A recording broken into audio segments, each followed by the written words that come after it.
So thanks, Jennifer, for this talk. And I'm super excited to talk to you and to learn more about what is happening with you in the last months. I would love for you to introduce yourself. Yeah, awesome. Hi, thank you for having me. It's an honor. I'm Jen Loudon. I'm from New Jersey along the eastern coast of the United States. And I'm relatively new to the blockchain scene. Up until about 2018 or so, I had heard of cryptocurrency a little bit. I had heard of Bitcoin, but I never really knew of the technology. I didn't know what it was. Never mind the underlying tech of blockchain that makes it go. And then I'm in the water industry. I'm a big old water nerd.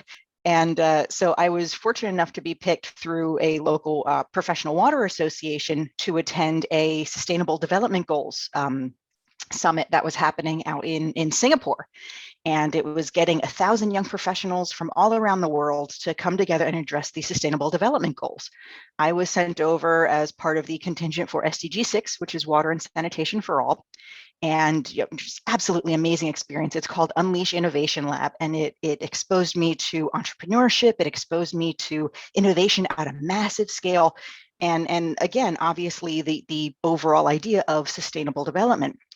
One of the opening session speakers at the Unleash program made a joke at the time that I didn't realize was a joke. And he was like, oh, yeah, blockchain, it's going to solve all the world's problems. Too bad nobody actually knows what it is. And all the people around me just started giggling, and I'm just kind of like, okay, like big old case of FOMO, right? I'm like, okay, well, I need to laugh because everybody else is laughing. No idea what they were talking about. Over the course of the time that I was over there, I actually found out what blockchain was, the underlying technology of distributed ledgers and hashing and the overall idea of it. And I was like, okay, well, that's pretty cool. Made that connection to cryptocurrency. I was like, all right, well, I can see that having a use case in certain perspectives. But I was like, this is what all the fuss was about? I was honestly a little underwhelmed. And then I heard about blockchain and smart contracts being used in a supply chain management strategy. And I was like, oh, okay, this is cool.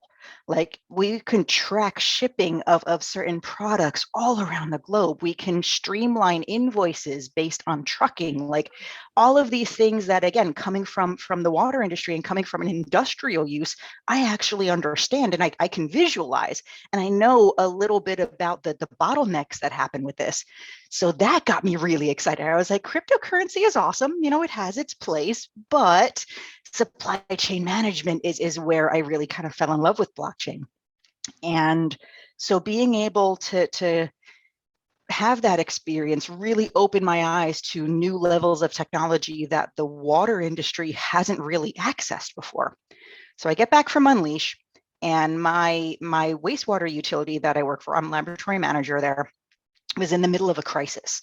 We were having an issue. We had somebody send us some really toxic discharge that was killing all of our microbial communities, which is what wastewater treatment relies on. We need those bugs to be able to turn the bad stuff into good stuff so we can discharge clean water into the river.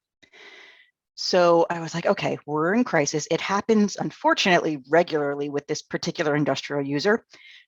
There has to be a good way of solving this. There has to be a better way of doing this. I was like, light bulb. This newfound understanding that I have of supply chain management. Well, what if we start looking at water and wastewater treatment as a supply chain? What if we break that down and follow that slug of water as it goes from the industrial user? They hose down their tanks, or they are finished, using water to process whatever chemical they need to process, or even agriculture is one of the biggest uses of water. They are finished with that water, so it's dirty. It then gets sent into the collection system for the wastewater utility. It goes through miles and miles of pipes, lands at the wastewater utility, and then goes through a whole lot of treatment processing at the utility before it's finally clean enough, and very, very clean, it's almost drinkable, where it can be discharged to the river. So what if we track that slug of water as it goes through all of these parts? So it's looking at something that is normally just a scientific issue, or normally just an environmental engineering issue, and looking at it from a supply chain management issue. I was like, blockchain and smart contracts. If we're able to streamline it and automate and digitize all of that information, we can have a better understanding of what's ending up at the facility, the facility benefits, because they're able to have an early warning of what's coming down so that they don't end up like my treatment utility, like, oh, we're not prepared for this. The user, the industrial user, has a better understanding of what's happening to the stuff that they're sending down. Because, I mean, let's face it, for most people who aren't in the wastewater industry, once something gets pushed down a drain, how often do you really think about it? So it really helps kind of not only raise awareness of what's going on with that slug of water, but it helps on both ends with the paperwork that follows that. So there's invoices that goes around that's based on quantity and certain chemical parameters.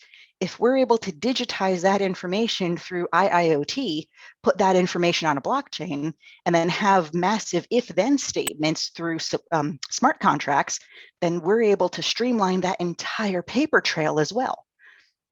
So it's a win-win. It's, triple bottom line: good for the economy, good for the environment, and good for the community. Yeah, that's absolutely amazing. And it's great that you actually have the knowledge to understand what's blockchain and how to utilize the advantages of blockchain into your work, and actually to transfer your working processes into a supply chain process. It's very inspiring for someone that doesn't have a financial background, has never started a business. You're a biologist, new to blockchain, and now you started your own company and you talk to investors. So tell me about this. Yeah, you have to be a little bit crazy to do this. Entrepreneurs have to be a little bit nuts to begin with, to put themselves through something like this. Trying to combine multiple disciplines into a single company that you don't entirely know of is a whole nother level of crazy.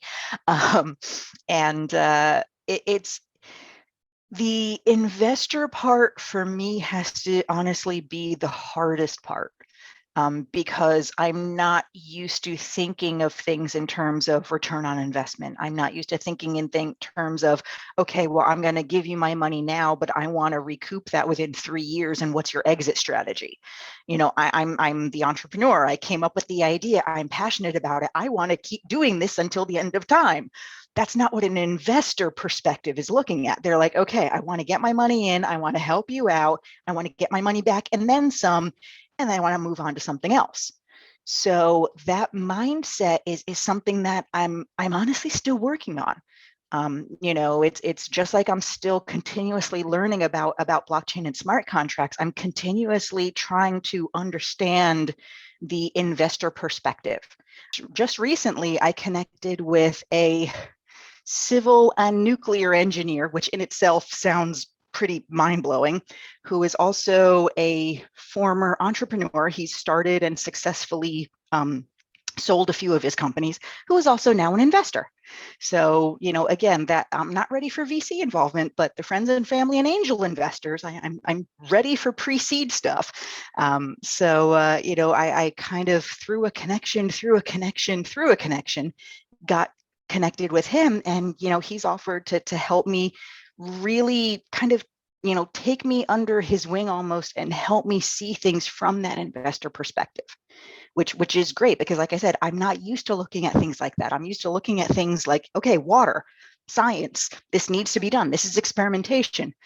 Investors don't like to hear experimentation, because it doesn't guarantee those results. So how to translate experimentation with a good chance of success to monetary figures and to a projection of where your finances are going to be in 5 years, that's something that I'm still working on. And so most, it's kind of funny. One of the most difficult things I thought would be making the actual technology happen and trying to put the pieces together, and that is still challenging, but it's also fun. But mentally, the most challenging thing is just trying to think like an investor and trying to figure out, okay, well, the number one thing I have learned, the number one thing that investors are going to look at is the team. Who is the founder? What qualities do they have? Do they have the basic understanding of the technology that they're using? Check. Do they have the enthusiasm and the drive to keep going when things get difficult? Because they will. Check.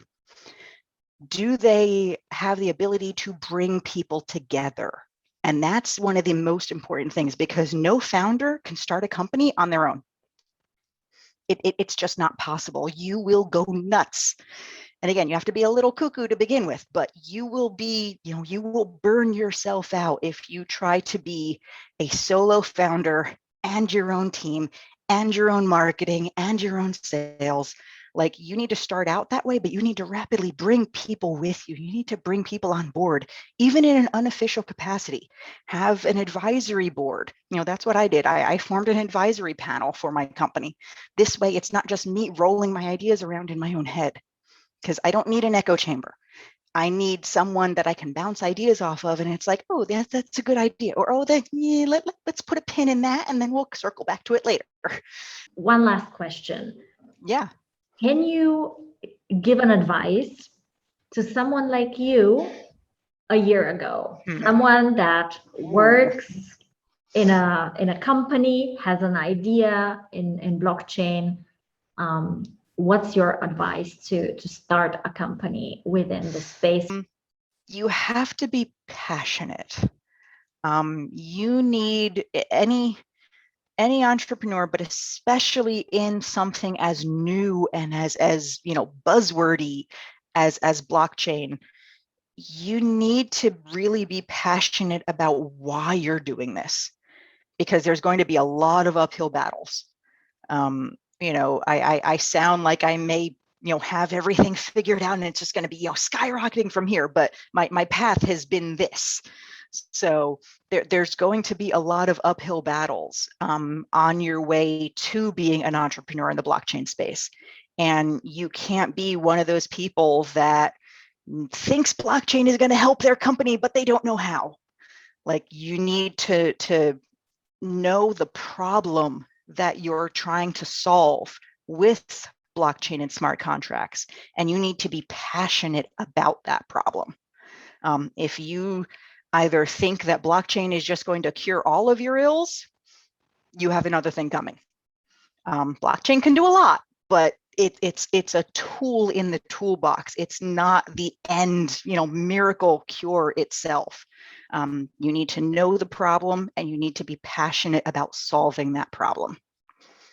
That's the best thing that's kept me going. That's the again, I'm figuring this out as I go, but that is the one bit of advice. Know the problem and be very passionate about it, because that's what's going to help you get up every day. Yeah. Thank you so much, Jennifer, for this conversation, and I wish you tons of luck. Thank you. Big financing very soon. I hope so. The rest of this year should be interesting, and I'll have a good heading going into 2022. Yeah, I keep my fingers crossed for you. Thank you.